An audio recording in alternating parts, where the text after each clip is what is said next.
যদি কারো নাম আসেনি তাহলে মানসিক প্রস্তুতি নিয়ে রাখুন। এখন শুধু তিনটে জিনিস বাদ করেছে, কি কি? শিফটিং, অ্যাবসেন্ট আর ডেথ।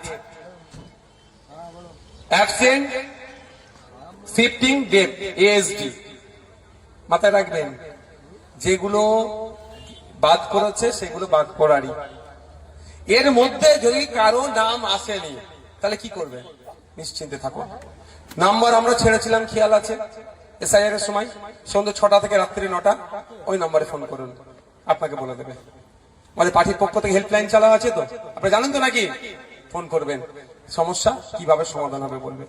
এরপরে হয়তো কাউকে আপনাকে নোটিশ দিয়ে ডাকতে পারে, নিশ্চিন্তে থাকবেন। নোটিশ পেলে ভয় খাবেন না। নোটিশ ভয় খাবে শুভেন্দু অধিকারী, নোটিশকে ভয় পাবে শুভেন্দু অধিকারী। ওই নোটিশের ভয়ে যে বিজেপিতে নাম লিখিয়েছে, আমরা ভয় পাবো না। মাথায় থাকবে তো নাকি? নিশ্চিন্তে থাকবে। প্রয়োজনে যদি 1000 মানুষের জন্য উকিলের প্রয়োজন হয়, এই শামসুর স্যার আপনাদের কাছে আছে, নেতৃত্বরা আছে। 1000 মানুষকে বিনামূল্যে আইনি পরিষেবা দিয়ে আপনাদের সমস্যা আমরা সমাধান করব। নিশ্চিন্তে থাকবেন আপনারা।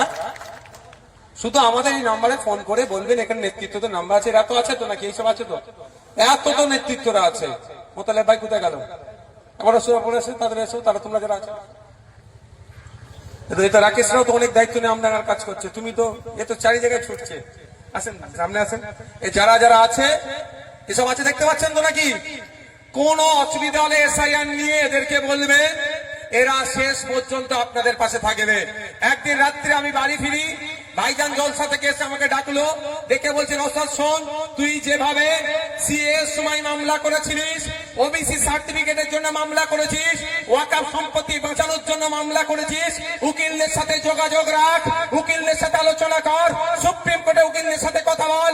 পশ্চিম বাংলার কোন একজন বৈধ ভোটারের যদি নাম বাদ পড়ে, তার পাশে কেউ থাকুক আর নাই থাকুক, আইনি লড়াই করার জন্য আপনাদের বড় ভাইজান প্রস্তুত আছে। ভয় পাবার কোনো দরকার নাই। সে দলিত হতে পারে, আদিবাসী হতে পারে, মতুয়া হতে পারে, নমশূদ্র হতে পারে, মাহাতো হতে পারে, মুসলমান হতে পারে, খ্রিস্টান হতে পারে, হিন্দু হতে পারে। আমাদের দেখার প্রয়োজন নয়। বৈধ ভোটারের নাম যদি কাটা যায়, তার পাশে পশ্চিম বাংলার মানুষ থাকুক আর নাই থাকুক, খাম চিহ্ন থাকবে, নওশাদ সিদ্দিকীরা থাকবে, বিশ্বজিৎ মাইতিরা থাকবে, শামসুর সাহেবরা থাকবে, কুতুব ভাইরা থাকবে, রাকেশরা থাকবে, সৌমদীপরা থাকবে।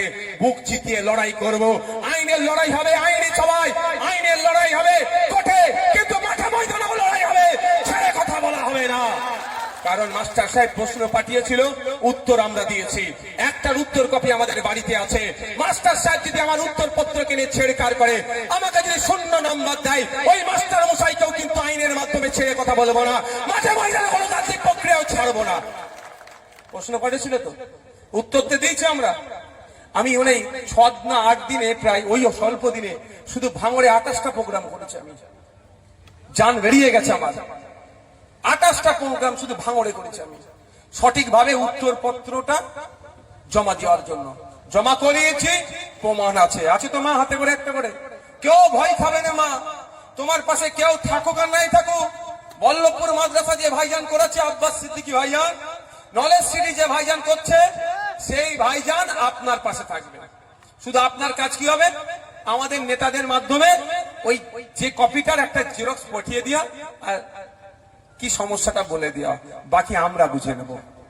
একজন যদি নাম বাদ যায়, সে দলিত হতে পারে, আদিবাসী হতে পারে, নমশূদ্র হতে পারে, মতুয়া হতে পারে, মুসলমান হতে পারে, খ্রিস্টান হতে পারে, মাহাতো হতে পারে, দেখার দরকার নেই। ঝাড়গ্রামের মানুষ হতে পারে, গোপালনগর ঠাকুর বাড়ির মানুষ হতে পারে, ফুরফুরা সাহেবের মানুষ হতে পারে, দেগঙ্গার হতে পারে, ভাঙড়ের হতে পারে, কুলপির হতে পারে, কাকদ্বীপের হতে পারে, পশ্চিম বাংলার যে কোনো প্রান্তের মানুষ হতে পারে।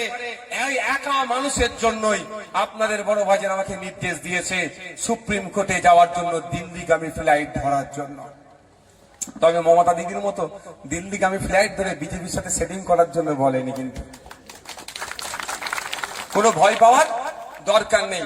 সব থেকে সহজ, এখন খসড়া লিস্টে আপনার নাম এসেছে কি আসেনি, সহজ পদ্ধতি বলবো, সেটা হচ্ছে দেখুন, আমার ফেসবুকে পোস্ট করে দিতে বলেছি, ওখানে ডাইরেক্ট এটা তুলে দেওয়া আছে।